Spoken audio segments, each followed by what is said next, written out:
অষ্টম শ্রেণীতে পড়া অবস্থায় আমি আমার নিজের ভাইয়ের দ্বারা প্রতিদিন ধর্ষণের শিকার হতাম। আমার ৩ বছর বয়সে আমার বাবার সাথে আমার মায়ের ডিভোর্স হয়। আমি আজও জানি না আমার বাবা কে। আমার নানু আমার মায়ের আবার বিয়ে দেয় ২ ছেলের বাবার সাথে। তারা মায়ের সাথে আমাকে মেনে নেয়নি। আমার নানু মারা যাওয়ার পর আমার মা আমাকে নিয়ে যায় তার সাথে ওই বাড়িতে।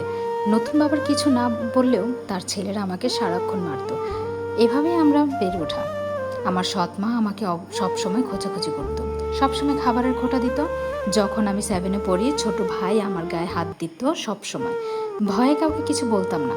একদিন আমি আমার মাকে বললে মা উল্টো আমাকেই বকা দেয়। আমি অষ্টম শ্রেণীতে ওঠার পর একদিন বাড়িতে কেউ ছিল না। ছোট ভাই কোথা থেকে এসে আমার উপর ঝাঁপিয়ে পড়ে, ধর্ষণ শুরু করে। আমি ব্যথায় মরে যেতে লাগলাম। সে তার চাহিদা মিটিয়ে যখন উঠলো, আমায় বলল, কাউকে বলবি না, খবরদার। আমি কাউকে বলিনি, কারণ আমার কথা কেউ বিশ্বাসই করবে না। এরপর থেকে ছোট ভাই প্রায় সময় আমার উপর ঝাঁপিয়ে পড়তো। এভাবেই আমার বেড়ে ওঠা। যখন ক্লাস 10-এ উঠলাম তখন বুঝতে পারলাম আমি কনসিভ করেছি। আমার তখন মাথা ব্যথা, বমি হচ্ছিল, কিছুই খেতে পারতাম না। মা জিজ্ঞেস করলো, কি হয়েছে তোর? আমি চুপ ছিলাম। মা কি টেনে পরীক্ষা করায় পজিটিভ আসে। সেদিন মা আমাকে প্রচুর মারে। মারের চোটে পেটের বাচ্চা পড়ে যায়। মা গোপনে বাচ্চাটা নষ্ট করে ফেলে আর আমার পড়াশোনা বন্ধ করে দেয়। এরপর মা আমার বিয়ের জন্য বাবাকে বলে।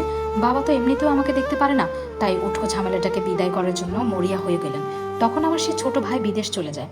এরপর আমাকে দেখতে একটা ছেলে আসে পাশের গ্রাম থেকে। বাবা মার কোনো খোঁজ না নিয়ে তার সাথে আমার বিয়ে দিয়ে দেয়। অবাক করা বিষয় জানেন, বিয়ের দিন আমার কপালে একটা নাকফুলও জোটেনি। আহা, শ্বশুরবাড়ি আসলাম, ভাবলাম হয়তো দুঃখ শেষ হলো, কিন্তু না, ভাগ্যে হয়তো আমার অন্য কিছু ছিল। বিয়ের রাতে আমার স্বামী মাতাল হয়ে আসে। কোনো কথা না বলেই সে আমার উপর ঝাঁপিয়ে পড়লো তার চাহিদা মেটাতে। সে তার চাহিদা মিটিয়ে ঘুমিয়ে পড়লো।